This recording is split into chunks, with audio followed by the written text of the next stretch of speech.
앵커리의 똑TV 시청자 여러분 안녕하십니까? 앵커리 이현경입니다. 요즘에 늦덕이라는 말 들어보셨어요? 늦게 입덕한 분들의 경험담들이 커뮤니티에 많이 올라오더라고요. 엄마가 좋아해서 따라갔다가 좋아하게 되시는 분들도 있고 또 노래를 듣다가 우연히 좋아하게 되시는 분들도 있던데요. 제가 커뮤니티에서 본 한 입덕기를 보니까 참 재밌더라고요. 어머니가 임영웅 씨 팬이었는데 신곡이 작년 5월에 나왔잖아요. 아, 노래 좋구나. 그리고 어머님이 예전에 이명웅 씨가 출연한 프로그램을 틀어보면, 아, 그렇구나. 근데 지금은 그게 제일 후회된대요. 같이 앉아서 보지 않은 거를. 이제 그렇게 하다가 제일 좋아하는 노래가 아비앙또였는데, 알고리즘이 굉장히 대단한 일을 하고 있더라고요. 우연히 이명웅 씨 노래를 추천 영상으로 올려줬는데, 그걸 클릭하는 순간 입덕을 하게 된 거죠. 그 노래가 바로 어느 60대 노부부의 이야기였답니다. 이 노래 듣고 나니까 정말 너무 마음이 움직였다는 거예요. 11월 달에 신곡이 나오자마자 AI가 그 영상을 추천해 줬었는데 그걸 듣고 처음 심장이 뛰어서 진정이 안 되는 경험을 하게 됐고 자기 인생에 그런 적은 없었다고 합니다. 그리고부터 이제 임영웅 씨에게 뒤늦게 늦덕을 해서 예전의 영상을 다 찾아보고 다시 복습을 하고 있는 중이어서 아직도 정신을 못 차리고 있고 아주 행복하다. 이런 후기를 올린 것을 제가 봤는데 처음에는 임영웅 씨 노래로 입덕을 했대요. 그런데 나중에는 사람 임영웅이 너무 좋아서 지금은 그 매력에 빠져서 헤어날 수가 없다. 이런 경험기 올린 걸 봤습니다. 앞으로 열심히 응원할 거라면서 근데 어머님이 임영웅 씨 노래를 어떻게 듣고 있나 이렇게 확인을 해봤더니 임영웅 씨 채널로 듣는 게 아니고 여러 유튜브 영상 중에 임영웅 씨 노래가 올라와 있는 영상이 많잖아요. 그걸 듣고 계시더라는 거예요. 그래서 엄마 이름을 가입을 해가지고 임영웅 씨 채널 구독도 해주고 그 스밍도 알려주고 이렇게 엄마를 도와드리고 있다라는 후기를 제가 보고서 얼마나 뿌듯했는지 모릅니다. 근데 이게 한 사람만의 경험은 아닌 것 같습니다. 며칠 전에 제가 영상 하나 올려드렸었는데요. 스페인 마드리드에 살고 있는 23살 나탈리아가 어떻게 가수 임영웅 씨 노래를 좋아하게 됐는지 제가 설명을 드렸잖아요. 제가 구독을 눌러놨더니 알람이 와서 제가 가보니까 리아팝 이 채널에 나탈리아가 글을 하나 올렸더라고요. 게시판에. 물론 그 스페인어로 올려져 있었는데 제가 보니까 여러분의 성원에 진심으로 감사드립니다. 벌써 구독자 수가 1000명을 돌파했습니다. 라면서 게시판에 올라왔는데 제가 놀란 거 뭐게요? 아래 한글로 되어 있다는 겁니다. 이분이 제가 이걸 보니까 예전에 제가 이 영상에 들어갔을 때는 몇백 정도의 구독자 숫자였는데요. 지금 구독자 수가 1392명이고요. 이게 28일 동안 815명의 구독자가 늘었다고 합니다.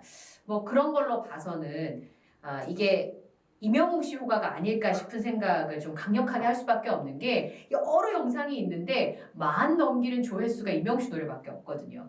어쨌든 이분은 제가 볼 때 입덕을 할까 말까 그 시기라는 생각이 좀 들기도 하고요. 구독자 수도 폭발하고 조회수도 굉장히 많이 늘었습니다. 그리고 그 아래 보니까요. 제가 이걸 목격했을 때는 12시간 전에 내일 임영웅 씨의 뮤직뱅크 출연 영상으로 무지개를 리액션 영상을 올리겠다고 설명이 되어 있습니다. 그래서 그러면 나탈리아가 임영웅 씨가 부른 무지개 그 상큼한 영상을 보고 이제 리뷰로 올려줄 거란 기대가 들었는데 지난번에는 제가 나탈리아가 임영웅 씨 노래를 듣고 어떤 감상을 느꼈는지 스페인어로 되어 있으니까 그거를 영어로 번역된 스크립트를 보고 제가 어떤 내용인지 간략하게 설명을 드렸는데요. 무지개 영상이 업로드가 되면 나탈리아가 어떻게 느꼈는지 너무 궁금하시잖아요. 그래서 보는 방법을 저희 댓글로 남겨주셔서 제가 그거를 소개해 드리려고 합니다. 먼저 리아팝의 채널로 들어가세요. 그런 다음에 지금은 런던보이 영상으로 한번 제가 설명을 드리겠습니다. 런던보이 영상을 자, 런던보이 영상을 켜신 다음에 저는 어떻게 했냐면 더보기를 누르면 그 밑에 스크립트라고 나오면 밑에 스크립트라고 나오고 스크립트 표시가 나와요. 그러면 그 밑에 이제 그 초수별로 영어로 설명이 돼 있어서 제가 이걸로 설명을 드렸었거든요. 그런데 자막으로도 영어로 보실 수가 있습니다. 톱니바퀴를 누르시면 메뉴 중에서 화질, 자막, 동영상, 연속 재생 쭉 나오는데 자막을 딱 누르시면 처음에는 자막 사용 중지가 되어 있을 가능성이 높아요. 한글로 된 영상을 볼 때 우리 자막이 필요 없잖아요. 근데 거기서 영어를 누르시면 이 나탈리아가 본인이 이제 번역기를 돌려가지고 영어로 스크립트를 올려줬기 때문에 저는 영어로 볼 수가 있었어요. 그래서 플레이를 해보면요. 이렇게 밑에 보시면 나탈리아는 스페인어로 이야기를 하지만 영어 자막이 쭉 뜨는 걸 보고 내용을 충분히 이해할 수가 있었습니다. 근데 사실은 영어도 우리말만큼 편하진 않잖아요. 그랬더니 저희 댓글에 한국어로 볼 수 있다 얘기를 하셨어요. 그러면 그건 어떻게 하냐면 똑같이 톱니바퀴를 누릅니다. 자막을 클릭을 하시고 제가 아까는 영어로 클릭을 돼 있었는데 자동 번역을 누르세요. 자동 번역을 누르시면 거기에 쭉 네덜란드, 독일어, 러시아, 베트남은 쭉 있습니다. 거기서 한국어로 딱 클릭을 하시면 자동 번역이 됩니다. 자, 그러면 자동 번역이 돼서 쭉 가볼게요. 이렇게 이 나탈리아가 하는 스페인 말을 자동 번역으로 한국어로 올려줍니다. 그래서 사실은 아주 매끄럽진 않지만 나탈리아가 무지개라고 하는 노래를 이명웅 노래를 듣고 어떤 감상을 느꼈는지 이걸 보고 아실 수가 있으니까 그걸 보시고 무지개에 대해서 스페인에 살고 있는 23살의 여성은 이런 걸 느끼는구나 이렇게 판단을 해보시면 되겠습니다. 곧 업로드가 된다고 하니까요. 이렇게 해서 이명웅 씨 노래를 확인을 해보실 수가 있고요. 제가 동영상 목록을 쭉 보니까 인기 동영상을 누르니까 그러네요. 지금 나탈리아의 유튜브 채널에는 4개의 이명웅 씨 노래가 올라가 있거든요. 근데 인기 동영상을 클릭해서 보니까 제일 위에 런던보이가 올라와 있습니다. 이거 2일 전에 지금 녹화하고 있는 시간 2일 전에 1.3만이고요. 그 밑이 이명웅 씨와 모니카 씨의 콜라보 무대였던 우리들의 블루스 요건 1.1만 회. 그 다음에 4위가 폴라로이드 리액션 영상입니다. 이게 나흘 전에 올린 건데 6,800회. 그리고 그 아래 보시면 다시 만날 수 있을까가 3주 전에 이명웅 씨와 모니카 씨가 함께했던 마마 무대. 이게 4,000회를 기록하고 있거든요. 그러니까 이 리아팝이라고 하는 채널에 1위, 2위, 4위, 6위가 다 이명웅 씨 노래가 조회수가 제일 높은 것으로 지금 카운트가 되고 있습니다. 이제 무지개가 올라오고요. 또 여러분이 구독하신 분들 되게 많으시더라고요. 그래서 구독을 하신 분들이 이제 계속 들어가서 보시면 아마 순위가 계속 그렇게 될 거고 그러면 아마 나탈리아가 이명웅 씨 노래 리뷰를 더 많이 하게 되지 않을까 그런 생각이 듭니다.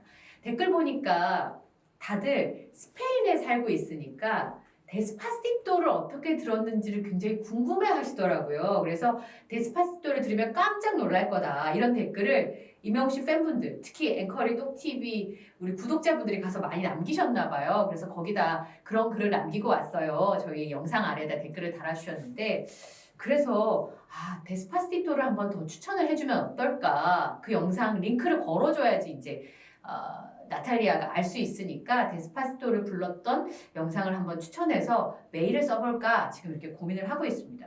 제가 스페인어를 못하잖아요. 그래서 한참을 고민을 했습니다. 제 주변에 스페인어를 잘하는 친구가 있는가 아니면 구글 번역기에 도움을 요청할 것인가 고민 중인데요. 제가 한번 시도를 해보도록 하겠습니다.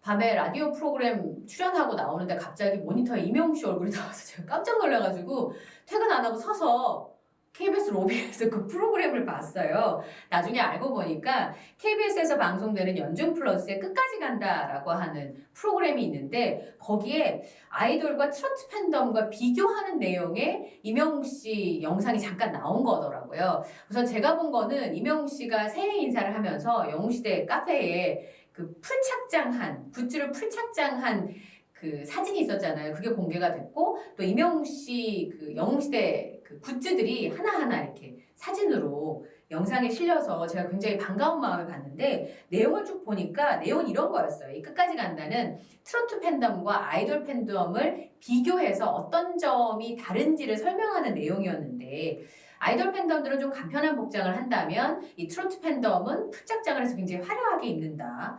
굿즈에 대한 설명도 아이돌의 공식 굿즈와 임영웅 씨 굿즈를 비교를 한 게 나오는데요. 응원도구는 물론이고 옷까지 하늘색이어서 팬클럽이란 소속감을 훨씬 더 많이 준다. 이렇게 설명을 하더라고요. 그 프로그램에서는. 아이돌 굿즈는 사진이 많이 들어가는데 임영웅 씨 굿즈를 예로 들면서 이 전체적인 소속감을 느낄 수 있게 그렇게 해주는 부분들이 많다라고 얘기를 했고요. 그 다음에 다른 뭐 비교점들도 있었습니다. 선물 리스트도 트로트 팬덤의 경우에는 김치, 반찬 뭐 이런 게 있다. 그리고 팬들과의 관계성도 굉장히 다른 게 아이돌 팬의 경우에는 SNS나 커뮤니티를 통해서 소통을 하고 정보를 나누는데 트로트 팬덤은 각 지역을 중심으로 뭉쳐서 가족과 같은 유대감을 가지고 있다라고 프로그램에서 설명을 했어요. 근데 제가 이걸 보면서 왜 꼭 저렇게 트로트 팬덤이라고 얘기를 해야 되는 걸까? 이전에 중장년층들이 특정한 스타나 가수를 좋아해서 저렇게 열렬하게 지지를 보낸 적이 없다라는 측면에 있어서 굉장히 이례적으로 보일 수 있지만 그 명칭을 왜 트로트 팬덤이라고 할까? 특히 이명웅 씨 같은 경우는 트로트만 부르는 가수가 아니라 여러 장르를 다 섭렵해서 지금 대한민국에 열풍을 일으키고 있는데 저렇게 쓰는 단어가 좀 부적절하다는 생각이 들어서 굉장히 아쉬웠습니다. 저는 이제 KBS 로비에서 이명웅 씨가 푸짝장한 모습을 보니까 반가워서 서 있었는데요. 내용은 그런 부분들이 좀 시정이 됐으면 좋겠다. 그런 바람이 들기도 했었습니다. 이제 앞으로 조금씩 더 좀 빨리 바뀌었으면 좋겠다는 생각이 들기도 하네요. 자, 오늘 영상도 마음에 드셨다면 구독, 좋아요, 알림 설정을 부탁드리고요. 저는 다음 영상에서 또 인사드리겠습니다. 함께 해주셔서 고맙습니다.